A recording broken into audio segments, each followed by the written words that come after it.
Bonsoir, bonsoir à vous toutes et à vous tous, bienvenue. Ça reste extrêmement émouvant, étonnamment, de recevoir du monde en chair et en os.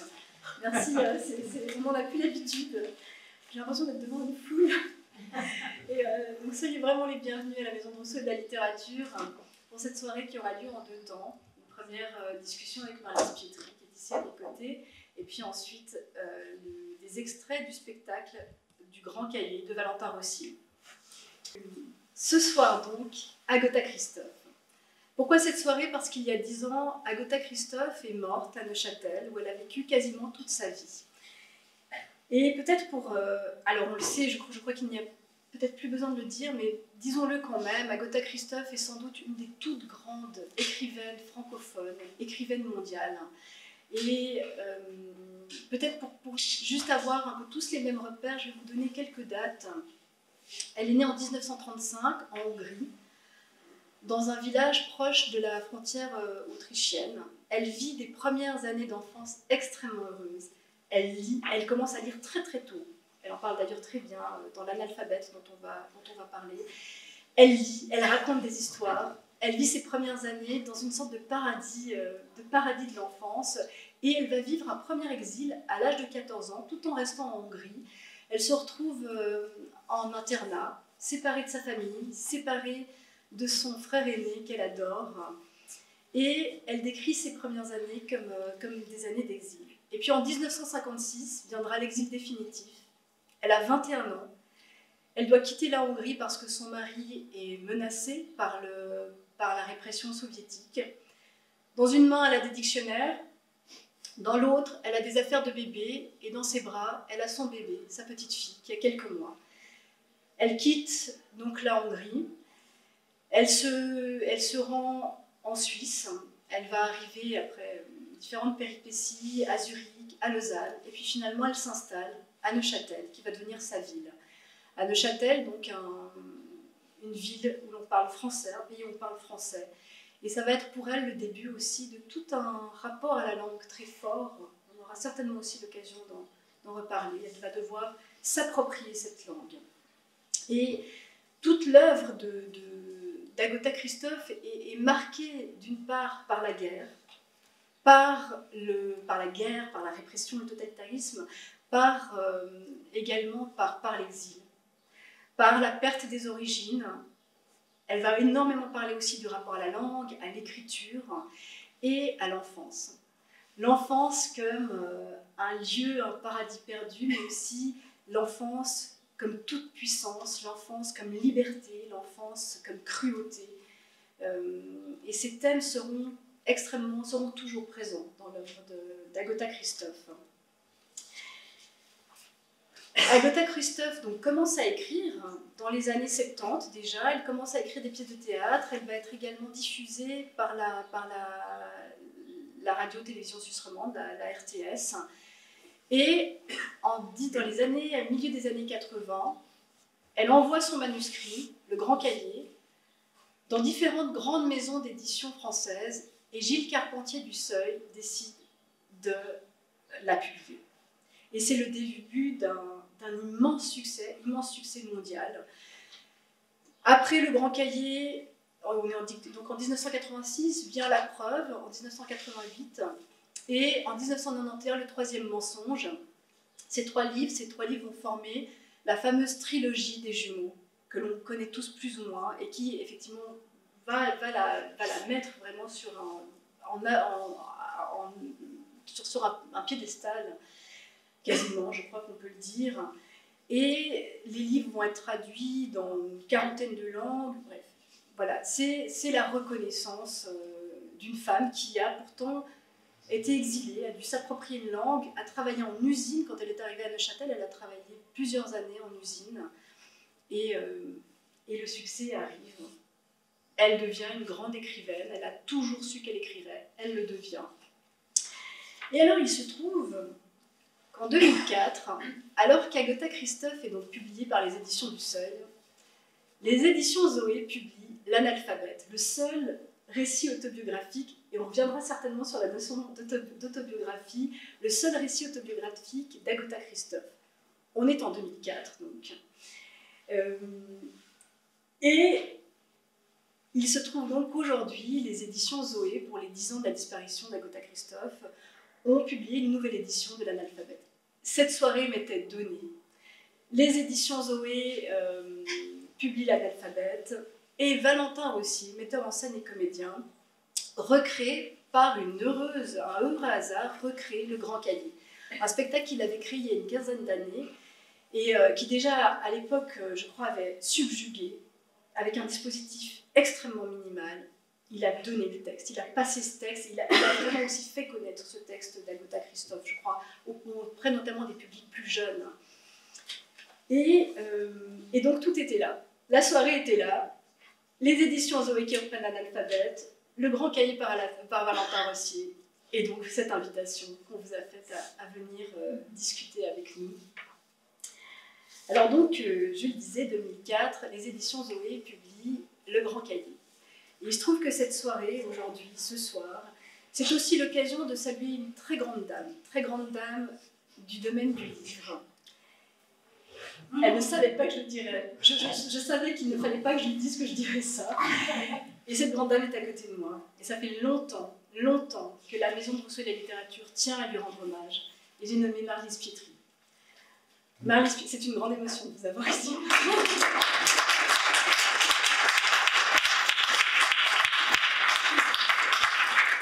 Marlise Pietri a fondé les éditions Zoé en 1975 avec 2 autres personnes.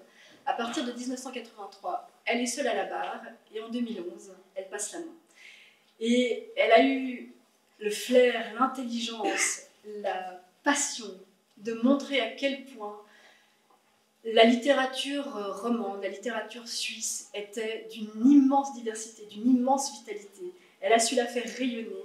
En 2011, elle a passé la main à Caroline Couteau, qui n'est malheureusement pas là parmi nous, qui s'en excuse et qui a repris magnifiquement ses éditions Zoé. Et je tiens à saluer quand même un de ses collaborateurs, Yannick Stiasny, qui est là dans la salle.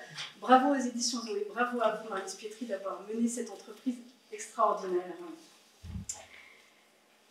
Alors, bien sûr, c'était évident d'inviter Marlise Pietri pour nous parler de cet analphabète. Marlise Pietri, je me tourne vers vous. Qu'est-ce qui a fait qu'en 2004, alors qu'Agatha Christophe était mondialement connue, sous contrat avec le Seuil, vous avez décidé de publier ce petit ouvrage. Petit ouvrage qui ne fait pas 100 pages et qui est d'une intensité remarquable, qui dit magnifiquement bien le travail d'écriture, le travail de la langue. Comment vous avez fait? Comment vous avez fait?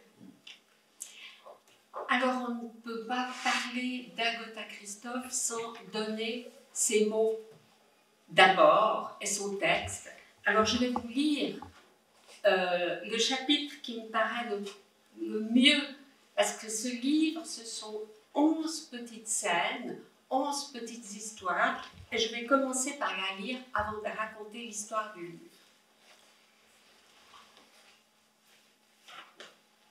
Au début, il n'y avait qu'une seule langue. Les objets, les choses, les sentiments, les couleurs, les rêves, les lettres, les livres, les journaux étaient cette langue. Je ne pouvais pas imaginer qu'une autre langue puisse exister, qu'un être humain puisse prononcer un mot que je ne comprendrais pas, dans la cuisine de ma mère, dans l'école de mon père, dans l'église de l'oncle Guéza, dans les rues, dans les maisons du village, et aussi dans la ville de mes grands-parents, tout le monde parlait la même langue. Et il n'était jamais question d'une autre. Quand j'avais 9 ans, nous avons déménagé. Nous sommes allés habiter une ville frontière où au moins le quart de la population parlait la langue allemande. Pour nous, les Hongrois, c'était une langue ennemie. Elle rappelait la domination autrichienne et c'était aussi la langue des militaires étrangers qui occupaient notre pays à cette époque. 1 an plus tard, c'était d'autres militaires étrangers qui occupaient notre pays. La langue russe est devenue obligatoire dans les écoles, les autres langues étrangères interdites. C'est ainsi qu'à l'âge de 21 ans, à mon arrivée en Suisse, et tout à fait par hasard dans une ville où l'on parle le français, j'affronte une langue pour moi totalement inconnue. C'est ici que commence ma lutte pour conquérir cette langue, une lutte longue et acharnée qui durera toute ma vie. C'est pour cette raison que j'appelle la langue française une langue ennemie, elle aussi. Il y a encore une autre raison, c'est la plus grave. Cette langue est en train de tuer ma langue maternelle. Je ne sais pas si je vais m'étendre sur le ton parce que vous avez très bien compris. Agota Christophe va droit au but et pour elle, tout est langue.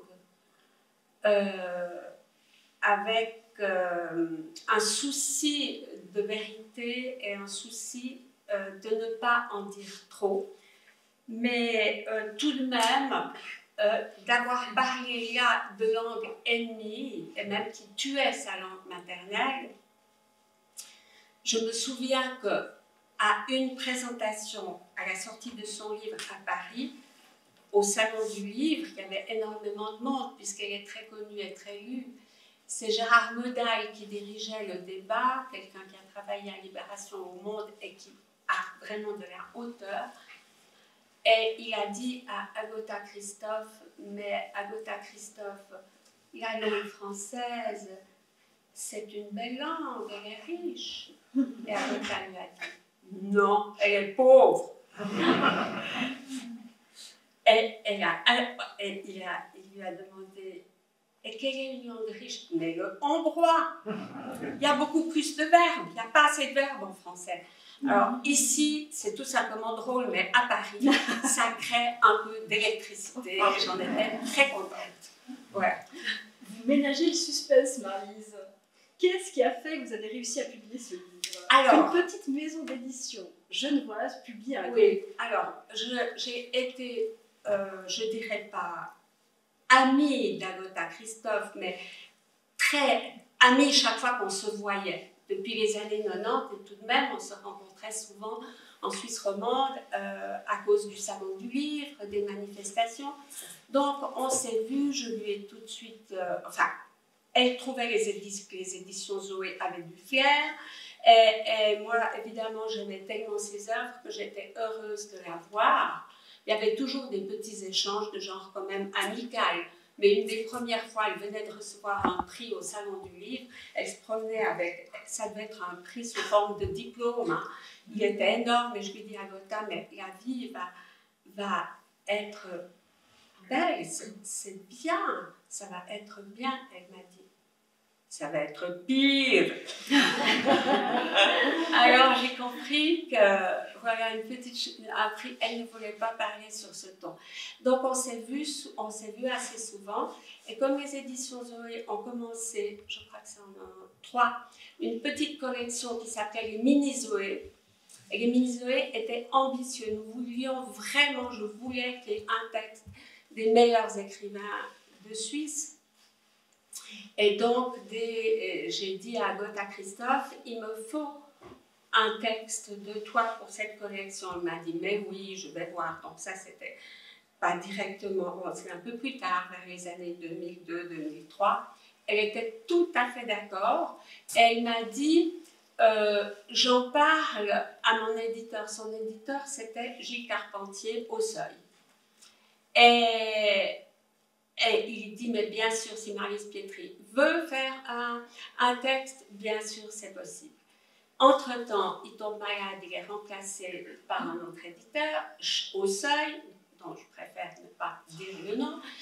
Et alors, Agota me donne un texte qui était une petite fiction, un petit récit, et cet éditeur est assis sur le contrat et me dit elle a un contrat exclusif avec nous pour toute sa prose, toute sa fiction. Alors Agota, très maligne, me dit ah, mais moi j'ai un texte qui n'est pas de la fiction, c'est de l'autobiographie. Et c'est un texte, je vous raconte l'histoire de ce texte. C'est un texte écrit en français, mais publié en allemand dans la revue Doux, qui est une revue prestigieuse et qui a eu l'idée extraordinaire, à la fin des années 89, donc quand elle avait écrit que 2 textes de la trilogie, après ses 2 premiers romans, d'où lui a dit « J'aimerais que vous écriviez pour chaque numéro, donc 1 fois par mois, pendant 1 année, des petits textes qui soient proches de la littérature, de l'écriture, de tout ce que vous voudrez. » Et Agota a dit « Mais oui, je le fais parce que c'est seulement 2,5 pages par mois. Et puis, c'est très bien payé. Et je pourrais faire ces 2,5 pages et continuer à faire le roman. Et ça, ce 3e roman, c'était la preuve. Elle voulait écrire en même temps. Elle dit, malheureusement, ça m'a pris tellement de temps de faire ces petits textes, ça m'a tellement préoccupée que je n'ai pas pu écrire mon roman. Mais elle a écrit ces textes. Et ces 11 textes, on les a. Donc c'est ça qu'elle m'a donné. Et qui ont été repris, bien sûr, dans les archives en français, qui n'étaient jamais parus. Et voilà, c'est comme ça que l'analphabète est né. Donc c'est des textes écrits en 89 et 90. Comme 11 petits morceaux de sa vie. Alors ce qui est assez surprenant, c'est que très vite, elle prend une certaine distance avec ses textes. Hein. Je ne sais pas si on peut dire renier, le terme est probablement trop fort, mais elle regrette d'avoir publié ces textes. Non. Non. Les textes ont énormément de succès. Hein. Oui, ça il faut 2 dire, pages de Libération. Plein de choses. C'est la seule fois de ma vie où il y a eu 2000 exemplaires vendus en un jour. Hein. Énormément de succès. Et elle était tout à fait enchantée, bien qu'en public, justement, elle critique la langue, etc. Et nous trouvions, en fait, que nous avions joué un très bon tour à l'éditeur, mais elle était très contente. Et peu à peu, ici ou là, j'ai remarqué que dans des entretiens ou même des interviews qui passaient dans des journaux étrangers, elle disait « Non, c'est pas bon. Ah non, mais c'est pas bon cette œuvre. » Et tout simplement parce que Agota Christophe, pour elle, la littérature, la sienne, ce sont des créations, sont des histoires qui sont inventées. Ce sont des choses qui viennent de son imagination. Hein. Et d'ailleurs, donc c'est simplement pour ça qu'elle s'est crue, enfin je pense que par rapport à elle, il y a eu le sentiment quand on lui disait, elle ne s'attendait pas à un succès pareil, on lui disait que c'était tellement bien, et alors pour elle, ça n'était pas des histoires qui sortaient entièrement de son imagination, qui étaient créées. Alors que chacun des 11 textes est fait véritablement comme un ensemble, hein, chacun est fait comme une histoire. Hein. Il est absolument composé comme une histoire. Voilà. Donc il n'y a pas plus que ça. Hein. Mais elle avait quand même un bon esprit de contradiction. Et alors, pour appuyer ce que je viens de dire, enfin mon hypothèse que quand elle a dit ça, après c'est vraiment parce qu'elle pense que la littérature, c'est créer des histoires. Ce que j'aime le plus, c'est de raconter des histoires à mon petit frère Tila. C'est le préféré de notre mère. Il a 3 ans de moins que moi, alors il croit tout ce que je lui dis. Par exemple, je l'attire dans un coin du jardin et je lui demande « Veux-tu que je te révèle un secret ?» Quel secret? Le secret de ta naissance. Il n'y a aucun secret à ma naissance. Si, mais je te dis seulement si tu jures de n'en parler à personne. Je le jure. Alors voilà, tu es un enfant trouvé, tu n'es pas de notre famille. On t'a trouvé dans un champ abandonné, tout nu. S'ensuit toute une histoire où elle est punie avec son frère, qui d'ailleurs caresse la tête du petit frère. Elle lui dit « On t'aime bien, petit bâtard. » Alors ça, c'est le style Agota Christophe. Hein. Elle aime raconter des histoires elle dit d'ailleurs, elle raconte dans ce livre au chapitre sur l'internat dans lequel elle a passé plusieurs années, que pour avoir un tout petit peu d'argent, mais surtout pour raconter des histoires, elle inventait des petites scènes pour lesquelles, au départ, les élèves devaient payer un croissant, parce qu'elle avait un petit peu faim. Hein. Et alors, ça a eu du succès. Ensuite, elle a fini par monter des petites pièces dans cette école. Et à ce moment-là, je crois qu'il demandait un petit peu d'argent. Enfin voilà, alors pour elle, la vie, c'est inventer des histoires, inventer des scènes, raconter. Et il y a toujours un rapport au réel, à dire ce qui est, comme on verra tout à l'heure dans le texte. Hein. Les personnages d'Agatha Christophe dans la trilogie, ils doivent dire ce qu'ils voient et ce qu'ils entendent, et jamais ce qu'ils pensent et ce qu'ils sentent. Ça, c'est Agatha Christophe résumé. Hein? Ce qu'on entend, ce qu'on voit, ce qu'on fait, mais jamais ce qu'on pense ou surtout pas ce qu'on ressent. Ça, c'est la littérature. Et ça, c'est le secret de sa force. Est-ce que vous pensez que le fait qu'elle ait dû écrire en français, donc une langue qui n'était pas la sienne, avec laquelle elle est au fond entrée un peu en lutte, elle en parle en ces termes-là, a influé sur son style? Une écriture très sèche comme ça, comme vous dites, sur les faits. Agatha Christophe se méfie des sentiments, se méfie des mots qui disent les sentiments. Ils sont trop vagues, dit-elle. Et effectivement, elle fait vraiment sa démarche, est profondément ancrée dans le fait qu'elle est là pour raconter les faits. Est-ce que vous pensez que c'est aussi lié à ce rapport à la langue étrangère, à cette langue étrangère qu'est le français? Mais forcément, mais c'est dommage qu'on n'ait pas pu lui faire vivre de vie, parce qu'elle dit « j'aurais écrit dans n'importe quel pays et dans n'importe quelle langue ». Alors, je ne sais pas comment elle aurait écrit en anglais. Mais ce qu'il y a de sûr, c'est qu'elle s'est tellement accrochée à travailler la langue. On lui a demandé une fois pour la langue française, vous avez appris en combien de temps? Elle a dit assez peu de temps, 16 ans. 16 ans, en travaillant tous les jours, hein, à côté de l'usine, etc. Donc, c'est sûr que le fait d'apprendre la langue, tout en la trouvant pauvre, hein, c'était difficile. Donc après, elle était toujours dans un rapport... Elle aimait le théâtre, hein, elle a beaucoup écrit le théâtre. Donc elle était toujours dans un rapport extrêmement fort avec la réalité.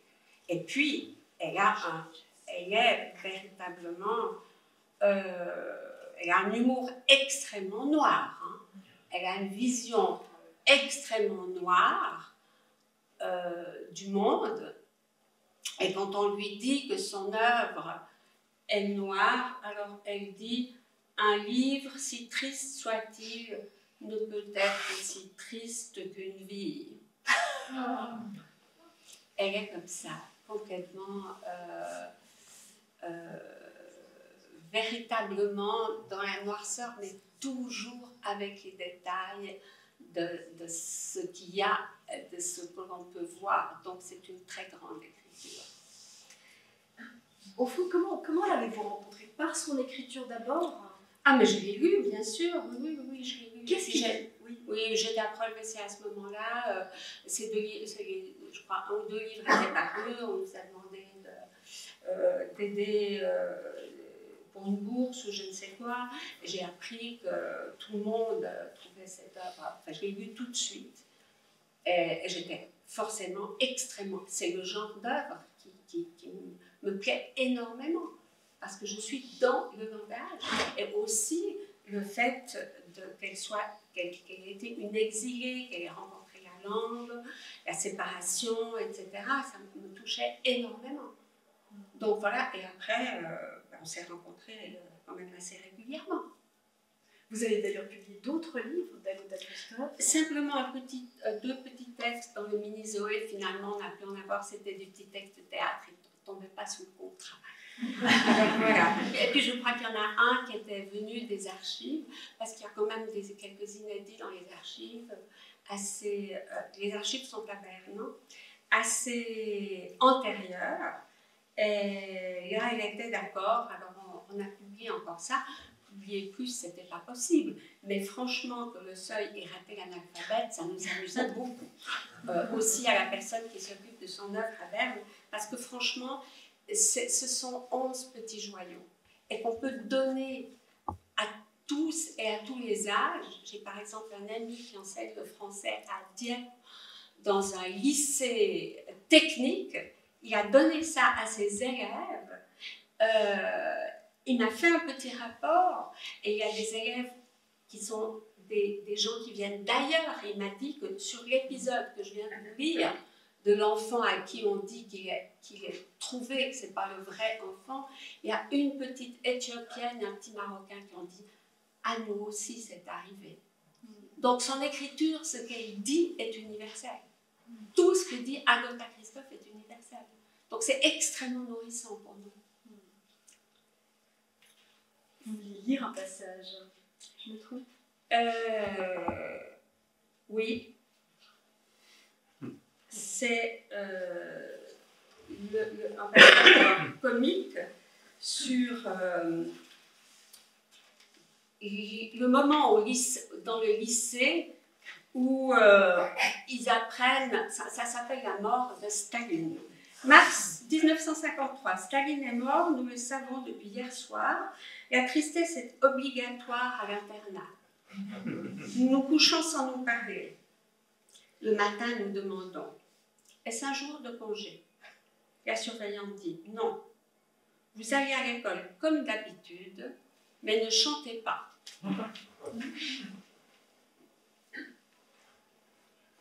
À 11 h, la cloche de l'école sonnera. Vous vous lèverez pour observer une minute de silence. En attendant, vous écrirez une composition dont le sujet sera « La mort de Staline ». Dans cette composition, vous écrirez tout ce que le camarade Staline était pour vous. Un père d'abord, un phare lumineux ensuite. Une des élèves éclate en sanglots. Le professeur dit « Maîtrisez-vous, mademoiselle ». Nous sommes tous éprouvés au-delà de toute mesure, mais essayons de dominer notre douleur. Vos compositions ne seront pas notées, vu l'état de choc dans lequel vous vous trouvez en ce moment. Nous écrivons. Le professeur se promène dans la classe, les mains derrière le dos. Une cloche sonne, nous nous mettons debout. Le professeur regarde sa montre. Nous attendons. Les sirènes de la ville devraient sonner elles aussi. Une fille près de la fenêtre regarde dans la rue et dit « C'est seulement la cloche pour les poubelles. » Nous nous rasseyons pris d'un fou rire. La cloche de l'école et les sirènes de la ville sonnent bientôt après. Nous nous levons de nouveau, mais à cause des poubelles, nous rions encore. Nous restons debout ainsi pendant une longue minute, secoués par un rire silencieux. Le professeur rit avec nous. J'ai porté la photographie en couleur de Staline dans ma poche pendant plusieurs années, mais au moment de sa mort, j'ai déjà compris pourquoi ma tante a déchiré cette photo au cours d'un séjour que j'avais fait chez elle. L'endoctrinement était grand et efficace, surtout sur les esprits jeunes. Bon, ensuite, elle parle de Nureyev, qui dit que le jour de la mort de Staline, il est allé dehors dans la campagne et a attendu qu'une chose extraordinaire se passe et qu'il ne s'est rien passé. Et ensuite, elle finit le chapitre, ça je trouve extraordinaire, en parlant de Thomas Bernhard. Elle dit ici, je dois penser à Thomas Bernhard, le grand écrivain autrichien. Il est mort le 12 février 1989. Pour lui, il n'y a pas eu de deuil national ou international. Et un peu plus loin, elle dit oui, donc le livre de Thomas Bernhard est le premier livre que j'ai lu de lui. Je l'ai prêté à plusieurs amis en disant que je n'ai jamais autant ri en lisant un livre. Ils me l'ont rendu sans avoir pu le lire jusqu'au bout, tant cette lecture leur paraissait démoralisante et insoutenable. Quant au comique du texte, ils ne le voyaient vraiment nulle part. Il est vrai que le contenu en est terrible, car ce oui est bien un oui, mais un oui à la mort, donc un non à la vie. Pourtant, qu'il le veuille ou non, Thomas Bernhard vivra éternellement pour servir d'exemple à tous ceux qui prétendent être des écrivains. Ah voilà, ça c'est Agota Christophe. Alors effectivement, c'est sans détour. Quand on a commencé à préparer cette rencontre avec Marlise Pietri, Marlise revenait beaucoup sur la notion d'humour chez Agota Christophe. Alors, moi qui ai découvert Agota Christophe par le Grand Cahier, je dois dire que je trouvais l'humour très noir. Et c'est vrai que ce qui est très frappant chez elle, c'est que, dans son écriture, c'est qu'on a l'impression qu'elle est totalement libre. Elle se sent totalement libre de dire ce qu'elle veut, totalement désinhibée. Et je vous pose la question, Marlise Pietri, puisque vous avez rencontré Agota Christophe, est-ce qu'elle était libre? Est-ce qu'elle était effectivement totalement désinhibée? Qu'est-ce qui lui permet d'être aussi libre dans sa parole, en tout cas? Et je pense que l'analphabète, d'ailleurs, le montre de manière très claire. Son œuvre fictionnelle aussi, le Grand Cahier que vous allez entendre, est pour ça exemplaire. Parce qu'elle veut trouver toujours les mots pour dire quelque chose qui est au fond d'elle et qui est vrai, et qui lui vient forcément de moments de vie en péril. Enfin, elle veut toujours être absolument elle-même, donc elle va rembarrer volontiers les gens qui pourraient l'entraîner sur une fausse voie, et elle va être véritablement libre dans sa recherche pour ses écrits, dans ce qu'elle en dit, dans les publics, devant les publics auxquels elle s'adresse. Elle veut être véridique, toujours, donc elle est extrêmement, c'est vrai, osée, hein, puisqu'elle dit à une compagnie à Paris que leur langue est pauvre, hein. Alors voilà, elle était vraiment, par rapport à ça, c'est être elle, ce que doit être un artiste. Il ne peut être que lui. Il ne peut en aucun cas représenter quelque chose. Il n'y avait pas d'envie de provoquer chez elle? Non, non, justement pas. Ça venait vraiment d'elle. Ça venait de ce qu'elle ressentait.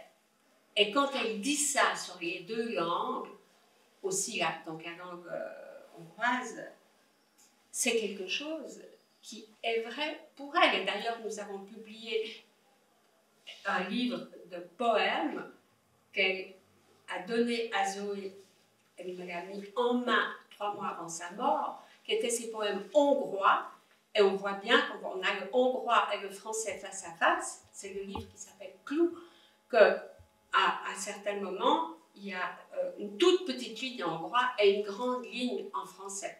C'est ça, une langue pauvre, elle a besoin de trop de mots. Hein.